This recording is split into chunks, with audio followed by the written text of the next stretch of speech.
Oh yeah, Diddy got a podcast. But if you're a motivational speaker, you owe it to yourself to, number one, build yourself a big enough name, or to have an interesting enough idea to present on the TED Talks platform and submit it. And you may get an opportunity to speak. And spoken word, that approach Yeah, was a no-brainer for you? Or? Yeah, it was definitely a no-brainer because I had to stay true to myself. If I didn't, I would have been doing what everybody else was doing, and that's not what I do. That doesn't define poetry is my superpower, and I'm aware of that. So I'd be a fool not to go in there with my superpower. Stick to your bread and butter. Yeah. So yeah. Absolutely, man. Do you think, in comparison to comedy, you know how they say that comedy is like so essentially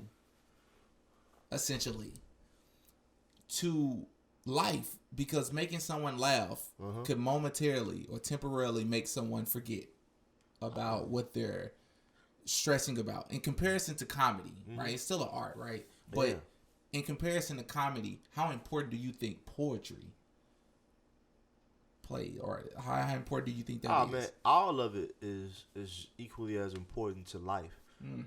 Because again, I believe wholeheartedly that art saves lives. Poetry saved my life. I even started a program back in 2013 called Poetry Saves Lives, and I work with high school students across Central Arkansas to show them that through poetry you can have a platform to express yourself.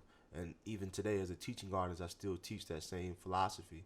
I go into schools across the country, and I teach young people how to express themselves through poetry, through writing, with an emphasis on social emotional learning, showing young people that through art you can identify your emotions, you can express yourself through this platform, and eventually, once all of that is on the table through your art, you can then create solutions to overcome all those obstacles within your issues, right? So I believe that any and all art genre, art mediums, right, cool, are ways of coping and overcoming those issues, those mental health issues, those mental illnesses, or those just demons, right, that we're dealing with. Rather it's music, rather it's origami, rather it's painting on shoes. What was that second one? Origami.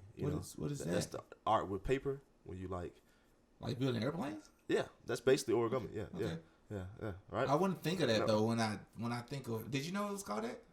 Yeah. So that's basically what it is. I mean, but any art that can create peace for you, right? Some of the greatest art is created when artists are going through shit, right? All right. Like I've created my best stage plays when I was stressed out or when I was going through something emotionally. Like no artist creates shit when they just happy. All right. I mean, I'm happy. Let me go change. Nobody changes the world when they're happy, right? You change the world around you and in you, right, when you're not comfortable with it.